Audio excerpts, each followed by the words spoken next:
damage to Hamas military capabilities.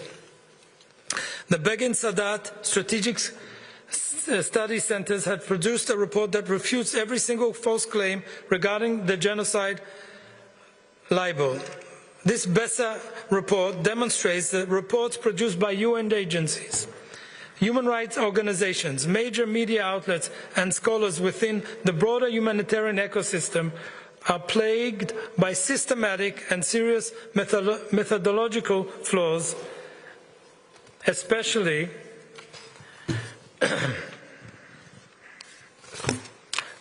complete omission of any discussion about Israel's adversary in the conflict, namely Hamas and its tactics. I pose to you to read carefully this 72-page report and try and find the word Hamas. Hamas does not exist. It is some alien that attacked Israel on the 7th of October. These claims in the report rely on misleading statistics, unfounded apocalyptic projections based on weak data, on the conflation of credible and unverified evidence. The Commission members, who are all resigned last July, have decided to completely overstep the Commission's mandate and make determinations far outside the scope of their competency. The resignation of the Commission members is an opportunity to terminate the mandate of the COI, which has proven its only quest is to demonize Israel. Israel remains committed to international law and, as stated many times, aims to dismantle Hamas and invests many efforts and resources in minimizing harm to the civilian population, as well as in allowing and facilitating many humanitarian efforts. That is what I have to say about the COI report.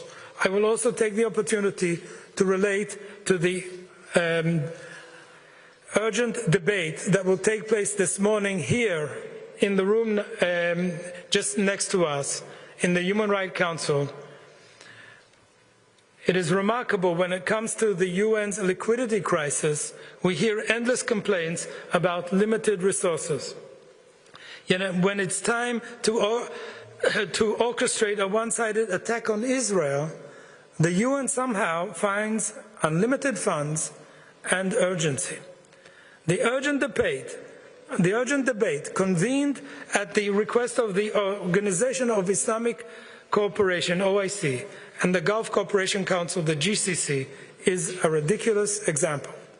This marks yet another shameful chapter in the Human Rights Council's ongoing abuse, serving as a platform for anti-Israel propaganda while ignoring the brutal realities on the ground and the atrocities committed by Hamas. I want to ask this council, the Human Rights Council, what is the justification for holding this debate today? Is this truly about human rights, or is it about defending terrorist leaders who deliberately use innocent civilians as human shields? If this is about human rights, then what rights belong to terrorists? The Israeli strike targeted Hamas leaders who for years have planned and directed attacks against Israel, many times making these directives from their luxury confines in the place close to where we attacked.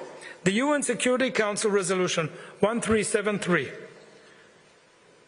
explicitly forbids providing safe haven to terrorists, yet these Hamas leaders were harbored, and that is a question that I pose to you. How can we just have a debate here about the human rights of terrorists? It is the terrorists that were the sole target of the Israeli operation. They orchestrated the massacre on October 7th, murdering civilians, kidnapping children, raping women, wiping out entire communities. As the smoke still rose from the massacre of the 7th of October, even as the attack was still unfolding, Hamas leaders appeared live on television, proudly broadcasting their celebration. While Israelis hid in safe rooms, fled from gunfire, and endured murder, kidnapping, and rape, Hamas leaders feasted and congratulated themselves in real time. These are the same men who called for jihad to escalate the conflict. They called for blood, not peace. They wield terror, not negotiation, and the terror has not stopped. Just days ago, at the Ramot Junction in Jerusalem, Hamas terrorists opened fire on a bus stop crowded with children and adults, killing 6 innocent people. Among them, a 25-year-old who immigrated from Spain recently, who was married and building his future in Israel. They killed a rabbi who dedicated his life to teaching the next generation, and they wounded a woman 8 months pregnant who is fighting for her life. These are not numbers, these are lives, families, futures stolen. Hamas immediately praised the killers in that attack as heroic and exceptional, later claiming full responsibility for the attack and calling the massacre of innocent people a natural response. There is nothing natural about this, it's terror, pure and simple. Today, 48 innocent people are still held hostage by Hamas for more than 700 days. Their families live in daily pain. It has been more than 700 days, as I said, that innocent people have been trapped in Hamas captivity. Hamas has used them as bargaining chips, turning their suffering into currency. But let me be clear, there is no immunity for terrorism, nor for those who commit it. From the start, Hamas's strategy has been to embed its weapons among civilians. They hide rockets in schools, command centers in hospitals, and tunnels under homes. They put their own people in harm's way, then cry crocodile tears when civilians are hurt. Our fight is with Hamas, not with the people of Gaza, nor with any other country in the world. Israel will continue to take precautions to protect innocent civilians. That is the difference between us and those who glorify massacre and terror. Let's be clear, Israel's objective was to eliminate the senior Hamas leadership responsible for orchestrating terror attacks, including the horrific massacre of October 7th, 2023. Our mission remains to defeat Hamas and end its reign of terror in Gaza and secure the release of hostages. This is not only an existential imperative for Israel, but a vital interest for regional and international stability.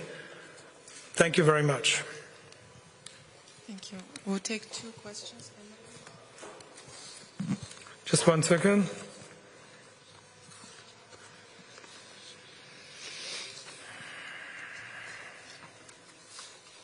Yes. Mr. Ambassador, Emma Farge from Reuters. Is a diplomatic solution to ending the war in Gaza still possible? Well, I think it is clear what the Israeli objectives are now, and we are now moving ahead with our operation. We are moving ahead to eliminate Hamas's military capabilities, to end Hamas's rule in Gaza, to prevent future attacks on Israel, to secure the release of the 48 Israeli hostages, and to reshape Gaza's future governance and security reality. Those are the objectives, and those are the ones we will continue to try and achieve. Stephanie Dutt with ARD German TV. Mr. Ambassador, we look at footage every day from dead individuals and bombed housings. Just to understand your position, the report says over 80% of the dead people are civilians. Are you saying that all this material is just not accurate, is faked? Can you clarify that? And second question, even the German government says now, a quote, that they take the report very seriously, that they are worried and want an immediate ceasefire. How do you respond to that? Thank you. I will say that war is not a nice scene, but this war was forced on Israel. Regarding the data coming out of Gaza, it is coming out of the Hamas Ministry of Information or Ministry of Health, and this is a Hamas organ, and I do not believe the figures. And yes, there are casualties in this war. We're trying to minimize those casualties.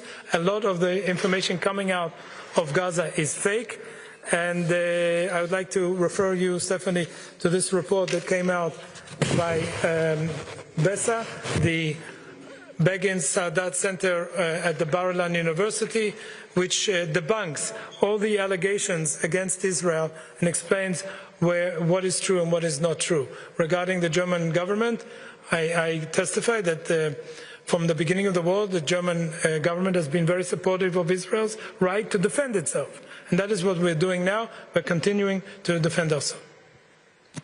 Just one more question.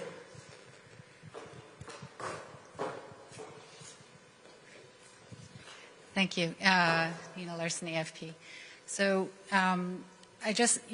you are presenting you're showing us another report that we should believe over this report that came out by the COI today and also numerous other UN reports.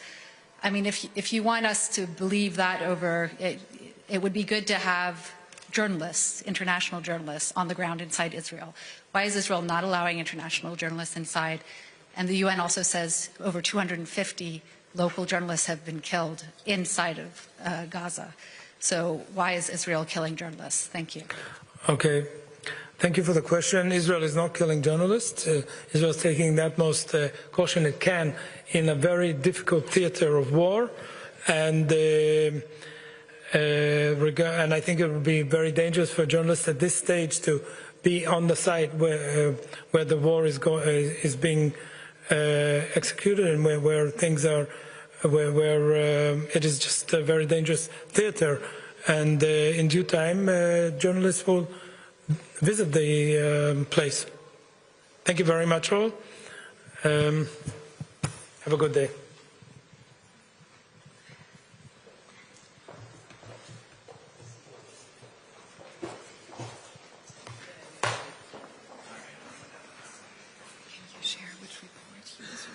Yes, Rebecca will send it.